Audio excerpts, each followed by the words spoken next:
नमस्कार। आप देख रहे हैं भोला भाई लाइव और अभी मैं मौजूद हूँ दुनिया के सबसे पुराने गणतंत्र लिच्छवी गणराज्य की राजधानी वैशाली में।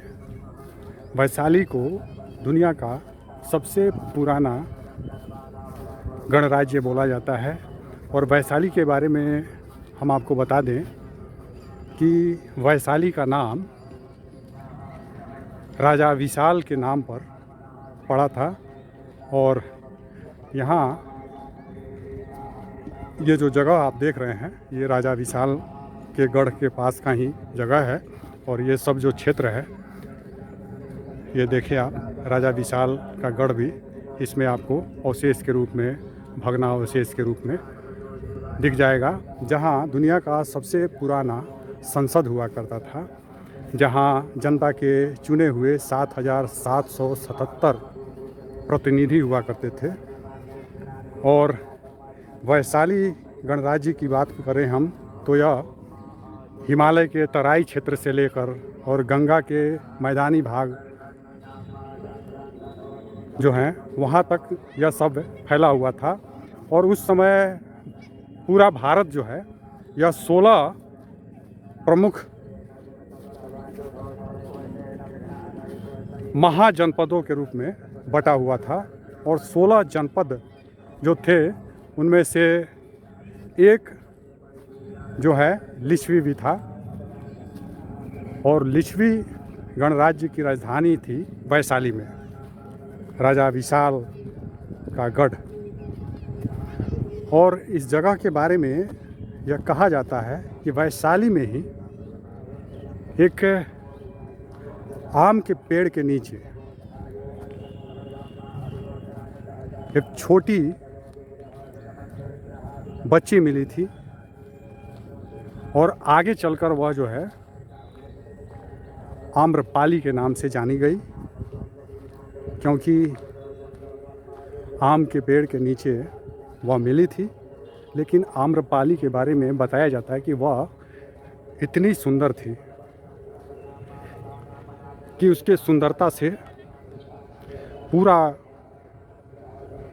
जो गणराज्य था और देश ही नहीं दुनिया के जो लोग भी जो उसके सुंदरता का बखान सुनते थे उसे एक बार देखना चाहते थे, उसे एक बार देखने की कोशिश करने में लग जाते थे।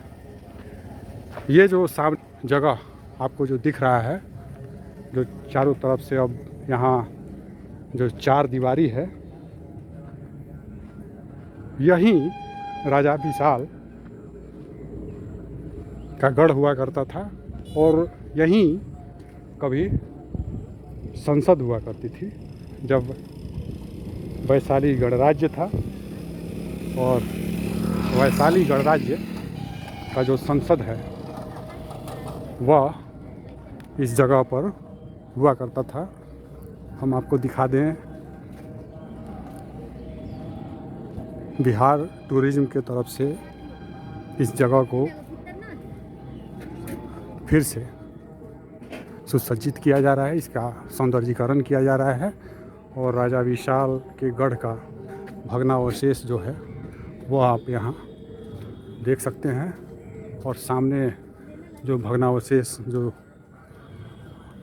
अभी आपको दिख रहे हैं, इसके बारे में एक यह भी मान्यता है कि यह कभी लिच्छवी गणराज्य का संसद हुआ करता था और यहाँ जनता से चुने हुए जो प्रतिनिधि थे वे यहाँ बैठा करते थे।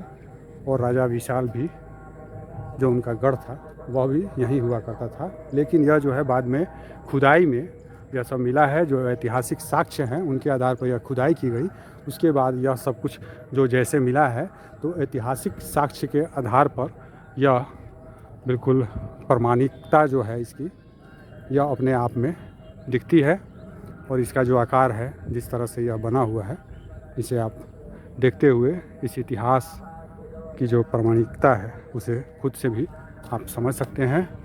और इसके सामने में जो है वह बावन पोखर नाम से जाना जाता है उस जगह को, जहाँ अभी बाढ़ का पानी है और चारों तरफ यहाँ अभी बाढ़ का पानी होने के कारण हम आपको बहुत से ऐसे जगह हैं जहाँ फ़िलहाल जो है आपको नहीं घुमा सकते हैं, और कोशिश करेंगे जब बाढ़ का पानी ख़त्म हो, बाढ़ का पानी नहीं रहे तो अच्छी तरह से उस जगह को घूमते हुए आपको बताने की कोशिश करें, आपको दिखाने की कोशिश करें उस जगह का इतिहास, और जो भारत का जो गौरवशाली इतिहास है वह कहीं ना कहीं बिहार का जो इतिहास है उसमें वह कहीं ना कहीं अपने आप में एक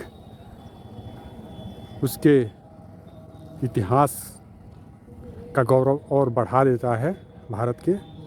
और आज भले ही बिहार बीमारू राज्य दिखता है, लेकिन एक समय था जब यहाँ के मगध, लिच्छवी, वैशाली, इन राज्यों की ऐतिहासिक महत्व थी। जो इतिहास है उन राज्यों के मजबूती का प्रमाण देते हैं। सम्राट अशोक जो मगध में उनकी राजधानी हुआ करती थी उनके राज्य की, और पूरे दुनिया में जो सम्राट कहा जाता है अगर किसी को, तो सम्राट अशोक को ही कहा जाता है। और सम्राट अशोक के बारे में अगर हम उनके इतिहास को देखें समझें तो उस समय बहुत सी ऐसी कृतियाँ हुई। आज भी जो जगह जगह खुदाई में भग्नावशेष मिल रहे हैं उनमें से कई कृतियाँ सम्राट अशोक के इतिहास का गवाह है, और इतिहास में इन सब बातों का जिक्र है। लेकिन इस वैशाली के बारे में हम आपसे जो चर्चा कर रहे थे, यहाँ जो आम्रपाली नाम के एक महिला का, जो पहले उसके माता पिता का नाम ज्ञात नहीं होता है क्योंकि वह बच्ची जब थी तभी उसे किसी ने लाकर किसी पेड़ के नीचे रख दिया था, आम के पेड़ के नीचे, और उसके जो माता पिता थे जिसे उन्होंने पाल पोस कर बड़ा किया,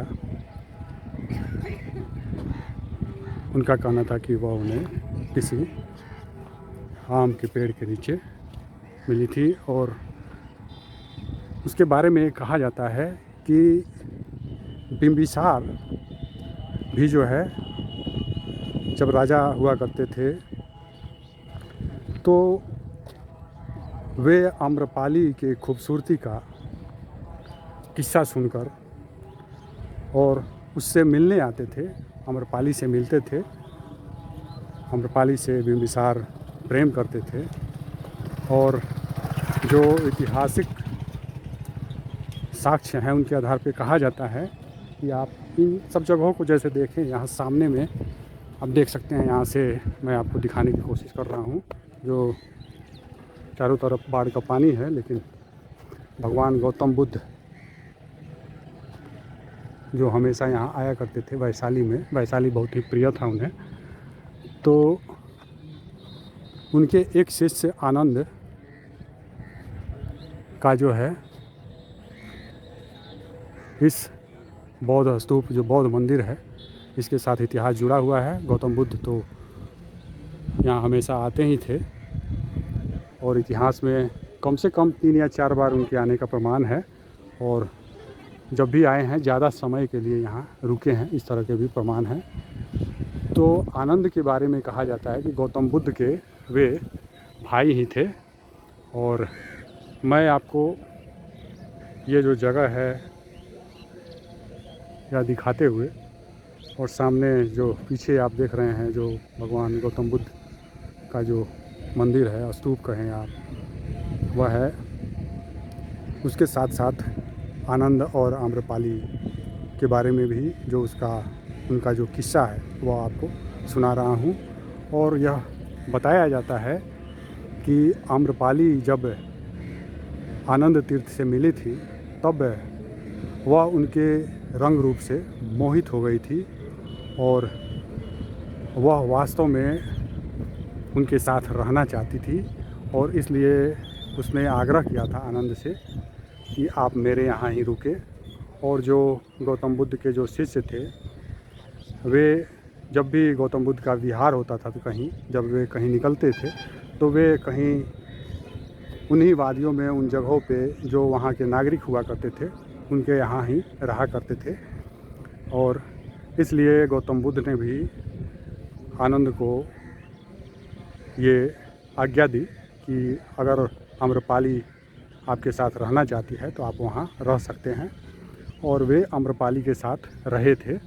और इस तरह से यह जो जगह है इसका इतिहास जो है वह काफ़ी पुराना है, लेकिन रोमांचक भी है। इसमें प्रेम की कहानियाँ भी हैं, धर्म की कहानियाँ भी हैं, कृतियाँ भी हैं। राजा विशाल, सम्राट अशोक के द्वारा बनाए गए भवन आज भी उनकी कहानी कहते हैं।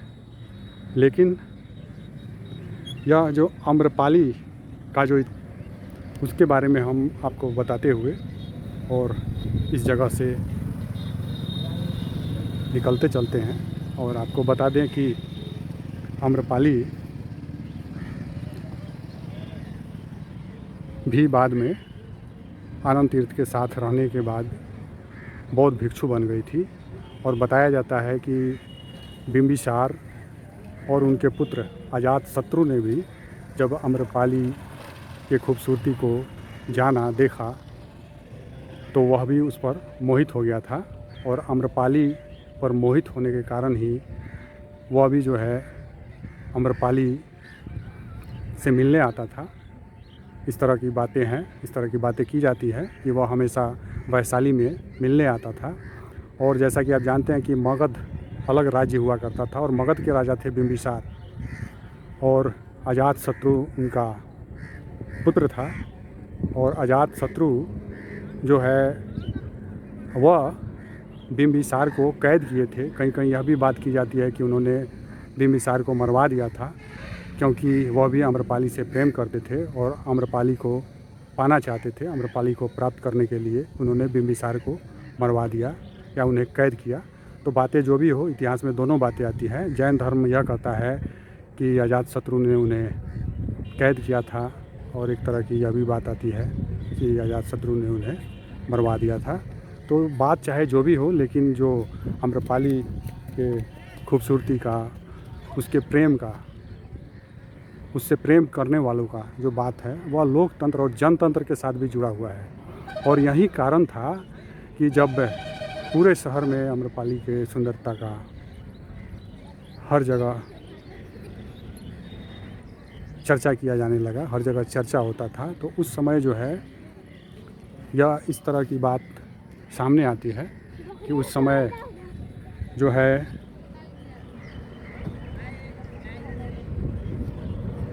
पूरे शहर ने मिलकर, जो यहाँ राजा विशाल के गढ़ के सामने जो संसद हुआ करता था, और उसका ये निर्णय था, ये निर्णय किया गया था उसके द्वारा कि आम्रपाली को नगर वधू घोषित किया जाए। क्योंकि अगर एक के साथ उसकी शादी होगी तो उसके मारे जाने की भी संभावना ज़्यादा होगी। तो इस तरह की बात ना हो, इस तरह की कोई घटना ना घटे, तो इसलिए उसे नगर वधू घोषित किया गया। और आम्रपाली को नृत्यांगना भी कहते हैं। वह नगर की नृत्यांगना थी, वैशाली नगर की, यह भी कहा जाता है।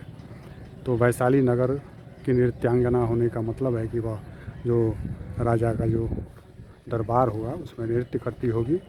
और नृत्य कला और ख़ास करके बिंबिसार के बारे में कहा जाता है कि वह भी संगीतज्ञ थे। राजा बिंबिसार के बारे में भी कहा जाता है कि वह संगीतज्ञ थे और इसलिए भी वे आम्रपाली से प्रेम किए, क्योंकि आम्रपाली भी एक राज नर्तकी थी। और दोनों की प्रेम कहानी आगे बढ़ी। और एक तरह से ये देखें कि आम्रपाली के प्रेम के साथ इस पूरे जगह और इसके आस पास के जो और भी राज्य हुआ करते थे, अन्य जो राजा हुआ करते थे, उनके प्रेम का इतिहास भी जुड़ा हुआ था। और इस तरह से जब आम्रपाली बौद्ध भिक्षु बनी, बाद में आनंद तीर्थ के साथ या उनके संपर्क में आने के बाद जब उनसे उनका पहचान हुआ और उनसे जब प्रभावित हुई आम्रपाली और जब वे बौद्ध भिक्षुणी बनी, तब कहा जाता है कि इसके पीछे एक और कारण था कि अजातशत्रु ने जब वैशाली के राजा पर आक्रमण किया, क्योंकि जब वैशाली के राजा को यह पता चला कि बगल के मगध के राजा अजातशत्रु आम्रपाली से मिलने आते हैं वैशाली में, तब उन्होंने उसके लिए दंड देने की व्यवस्था की और जिसके वजह से अजातशत्रु ने इस राज्य पर हमला कर दिया और उस हमले में इतने लोगों की जानें गई, इतने मासूम मारे गए, जिससे जो आम्रपाली थी वह विचलित हो गई और उसने बाद में बौद्ध धर्म स्वीकार किया और वह भी बौद्ध भिक्षुणी बन गई। और इस तरह से आप एक प्रेम की कहानी, एक लोकतंत्र की कहानी, एक सच्चे गणतंत्र की कहानी जानते हुए, समझते हुए बिहार के हाजीपुर ज़िले के वैशाली के इस जगह का गौरवशाली इतिहास समझते हुए आप यह समझ सकते हैं कि भारत में जब सबसे पहले लिच्छवी गणराज्य बना, वैशाली गणराज्य बना, तो इस जगह का कितना बड़ा ऐतिहासिक महत्व है आज भी, क्योंकि भारत में आज भी लोकतंत्र है, भारत में आज भी गणतंत्र है। इस तरह से इस जगह के बारे में बताते हुए हम आपको आगे वैशाली और बिहार से जुड़ी और भी जो कई ऐतिहासिक जगह हैं वह दिखाने की कोशिश कर रहे हैं और आप देखते रहिए ओला भाई लाइव। नमस्कार।